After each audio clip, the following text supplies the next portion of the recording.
Division in this country, we can't talk about it as if it's a meteorological phenomenon that just happened. You know, to just be grossly generalistic, you could put half of Trump supporters into what I call the basket of deplorables. Right? Yeah, that's true. There were certain things that were done by certain people and certain institutions, Trump among them, Yes. very consciously to divide this country. It's clear which way the new MAGA Republicans are. They're extreme. And democracy is really at stake. To prey upon the fissures that already existed and to make them wider and wider and wider to the point where we can't see each other across them. And when your son looks at you and says, "Mama, look, you won," bullies don't win. And I said, "Baby, they don't, because we're going to go in there, we're going to impeach the mother." So it's not just like, oh my, this has happened. This was done. I just don't even know why there aren't uprisings all over the country. Maybe there will be. In many ways on purpose by Trump. If we were in high school, I'd take him behind the gym and beat the hell out of him. No, I wish we were in high school, I could take him behind the gym. Yeah, and so when we say it's not personal, it is personal. Well, this is just a warning to you Trumpers. Be careful. Walk lightly.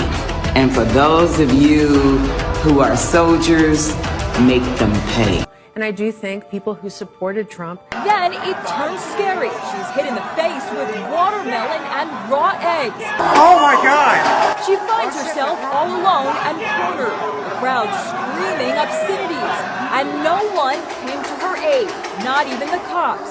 Someone get her in! Finally, she gets back inside and finds sanctuary. I was so scared watching this video, afraid for what was going to happen next to this young lady. And why were the police officers holding the doors and not grabbing her and pulling her inside? And who enabled Trump do have something to apologize for and do have a lot to repent for. We don't have to I answer. ain't asked forgiveness for shit. Right, and you shouldn't have to. You didn't do anything. But you, It's not personal, it's policy. Exactly. Depends All on I'm what's your saying. priority. In my last Exactly. my last special, I was Exactly. talking about the fact that to me the two biggest issues are democracy and the environment. Those are my two big, 1 and 2. But I don't have kids. I know people who say, I have kids. And I don't like it when they come home and say, they divided the class today into oppressors and oppressed.